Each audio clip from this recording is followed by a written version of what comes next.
أرض إنجري في القصص الخيالية كتكون صوفي هاتر كانت مأمنة بالله محكوم عليها باش تختفى. من بعد كل شي هي الأخت الكبيرة ديال 3 ديال البنات. كل شي عارف بلا الأخت الصغيرة هي اللي كتسارى وعندها الفلوس ولاباس عليها.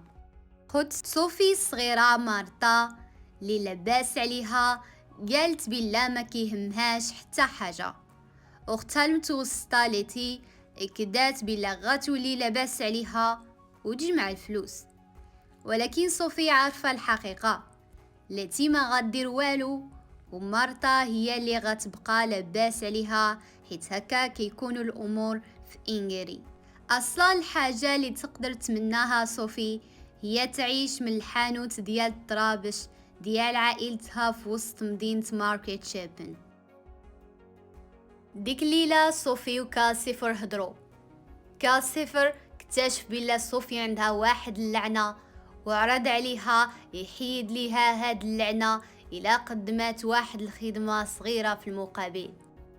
كاسيفر وهاول كان عندهم واحد الكونترا اللي كتضرهم بجوج. كاسيفر بغى من صوفي تحيد ديك الكونترا، أكيد هذا كان واحد البارتي من السر ديال اللعنات بجوج، وكونترات سحرية اللي لا صوفي ولا كاسيفر يقدوا يخرجوها.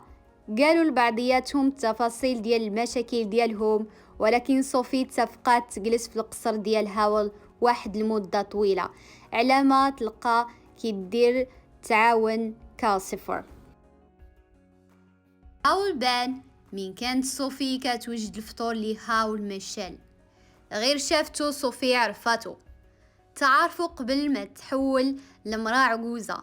مين كانت مازال كتبان حشومية ظريفة وتعرفات على واحد البوغوس الزوين بحال هاو. دابا كاع ديك الحشومة مشات، صوفي علنات بلا جات القصر ديالو باش تولي خدامة عنده. صوفي قضات كاع الوقت ديالها كتنقي في عاصفة وكتقول القوانين لميشيل وكاسيفر، وهاو من كتقد اكدات بلا غيعيشوا حياة مقادة مع وجبات منتظمة. التعامل ديال صوفي من جهة دوك جوج دراري كان مقاد وصعيب، ما كان عندها حتى انتيغي انها تعاملهم غير بشوية، ولكن دارت جهدها باش القصر يبقى ديما خدام في نظام دراما ديال الملكة على جميع الدراما.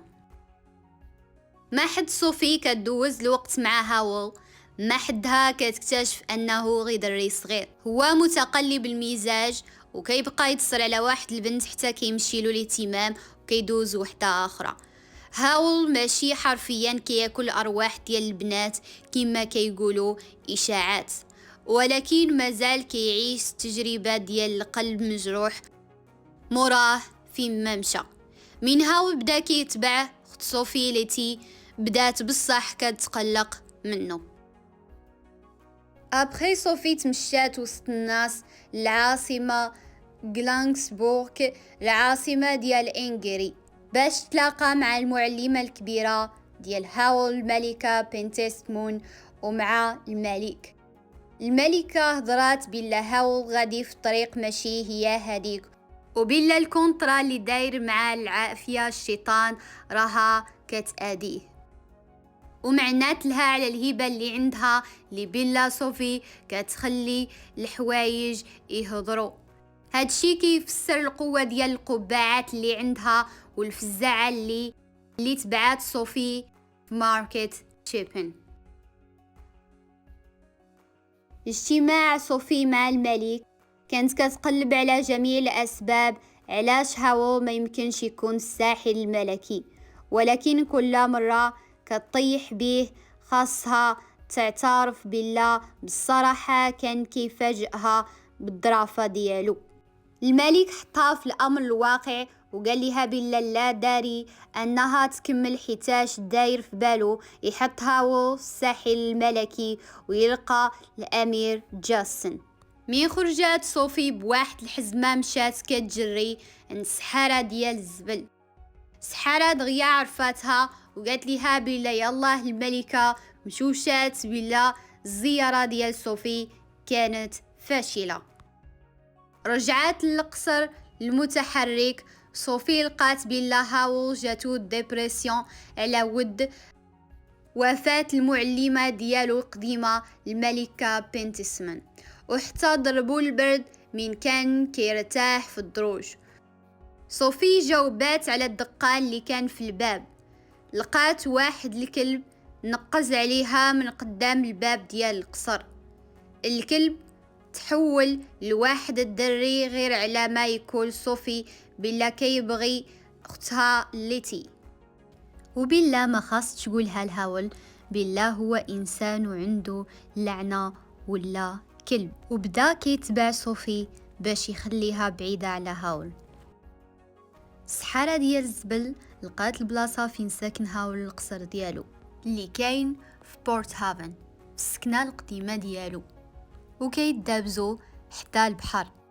اذا جا الوقت باش يبدل هاول السكنة، وكيشري هاول المحل اللي كاين في شيبين ماركت اللي كان صوفي كتستعملو كحانوت كتبيع فيه الطرابش مع عائلتها.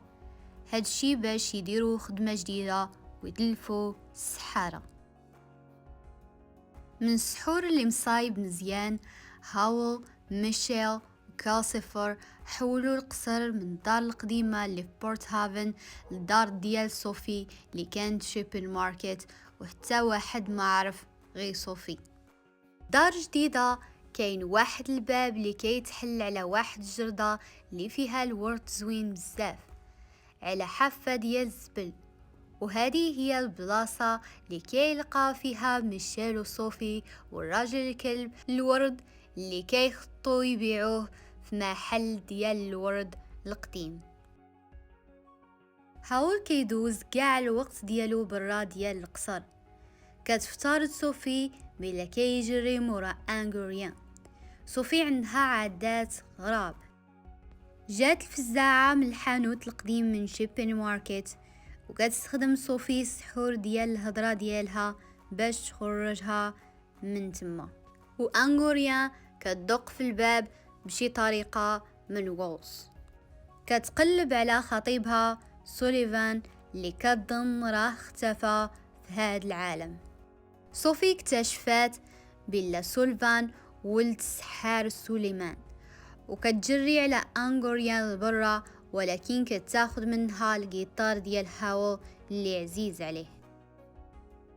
هاول اكتشف بلا تا الكلب عليه واحد اللعنة، وقف قدام كالسيفر وحيد ليه طبقة الأولى ديال اللعنة اللي خلاتو يكون كلب ورجع راجل إنسان، ولكن ما كيتفكرش الماضي ديالو.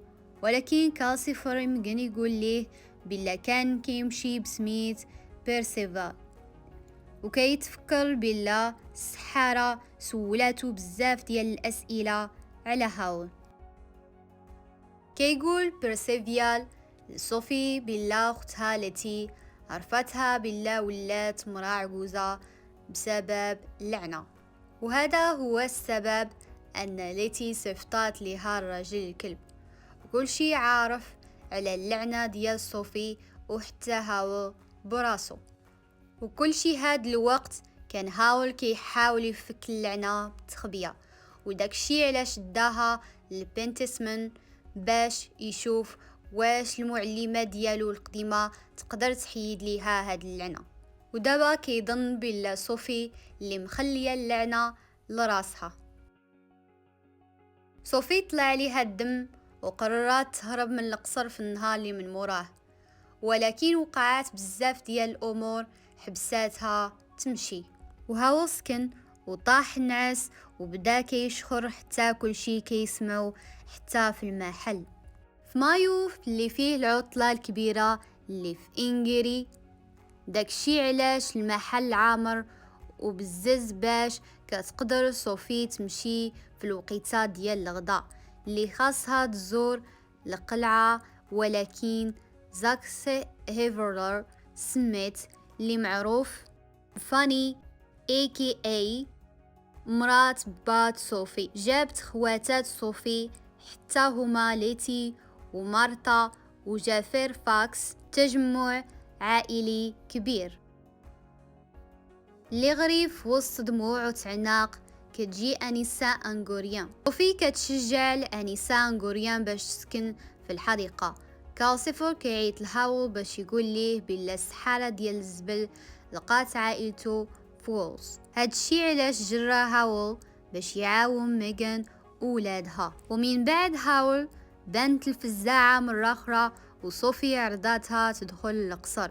كتشد جمجمة ديال الموقد وكدمجها براس ديال الفزاعة باش تقدر تهضر نيشان. وغي بدات الفزاعة كتهضر نهار بيرسيفل ونعس، وكيعلن الصوت ديال السحارة ديال الزبل بلا الأنسة أنغوريان راهينا حتى يجي هاول عندها.